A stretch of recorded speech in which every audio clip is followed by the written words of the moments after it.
Hey, you. Welcome back. Go ahead and take a moment to get settled in. And then become aware of sounds. Sounds in the room and outside.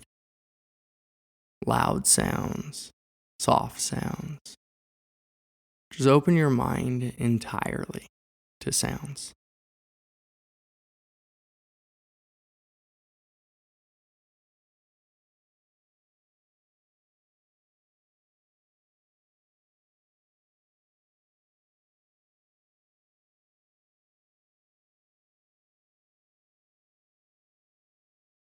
And now open awareness to the space in the room,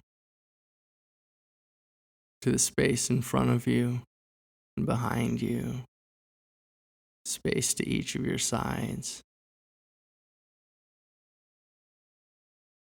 And allow awareness to grow outward in all directions.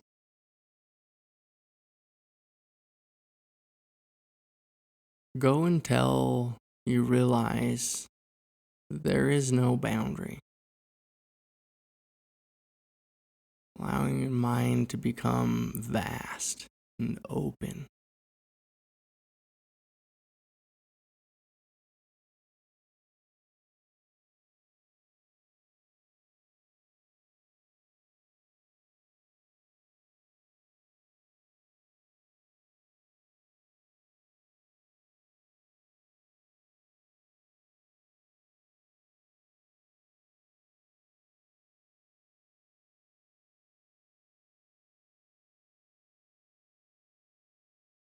I heard a story from Tara Brock that I think's a really helpful reminder or visual symbol to be aware of and aware from your open heart rather than from the small ego center in the head.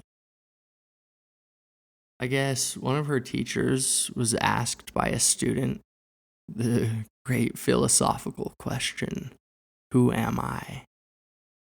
And her teacher responded by grabbing a sheet of paper and drawing a small V on it.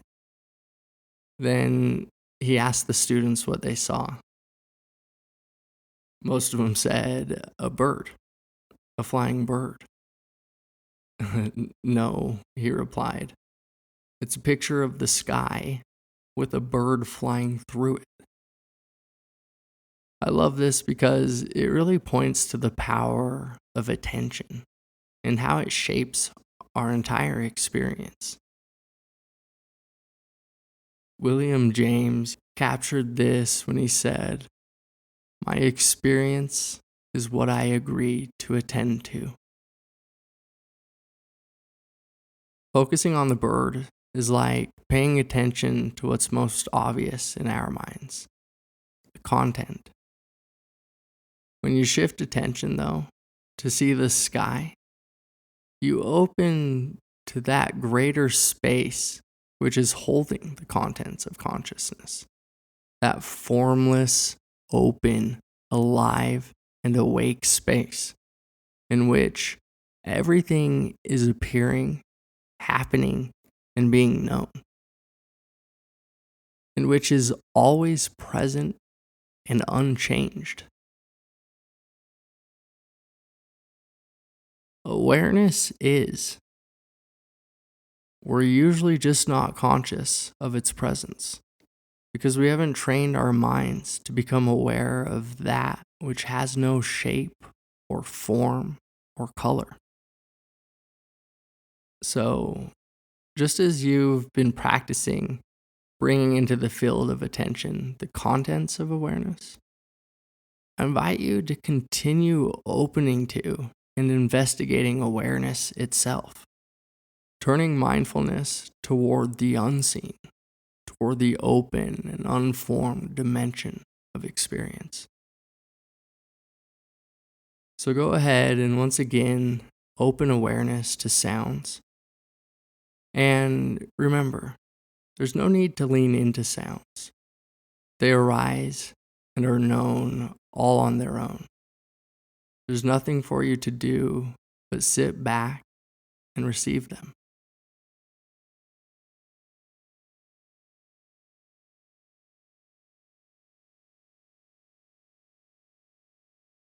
Now, open attention to the space between sounds. Become aware of the negative space of experience. What's the distance between two sounds in the mind? What's the spatial relation between a bodily sensation and a sound?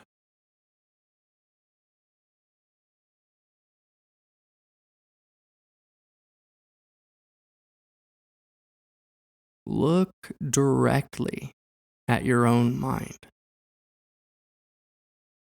Where is it? What is it?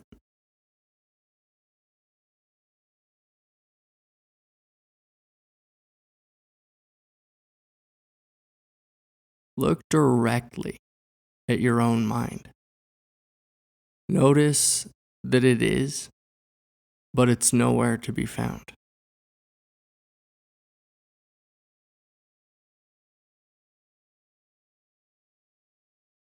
Look directly at your own mind. Notice that it's unformed, that it's unborn and undying.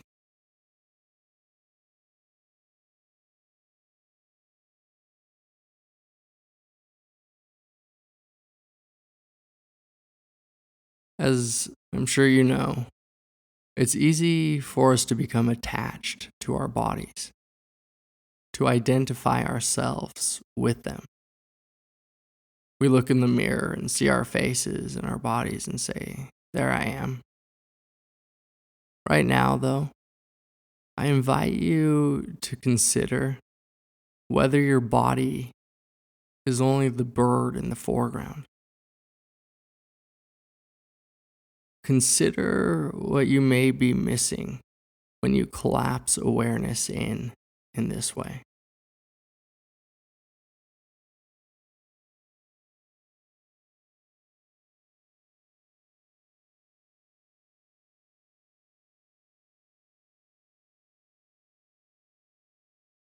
In the last minute of the session, I invite you to ask yourself, what in yourself has remained the same? Is there any aspect about you that is constant, that is always there, unchanged and unscathed? Let this question guide your attention.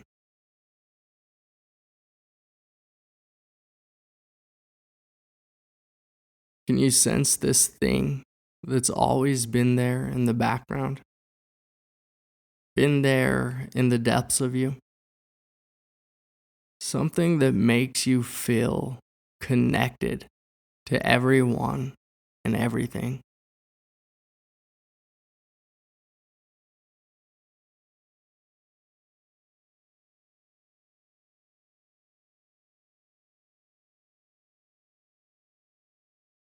Can you allow your entire being to mingle, to melt into, to become one with this naturally open and awake presence?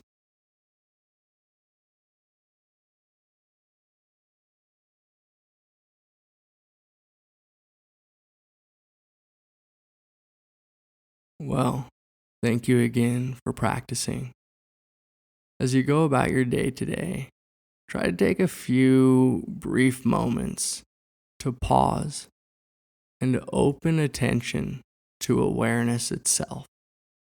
Look past the bird and open yourself to the sky. And I'll see you back here tomorrow.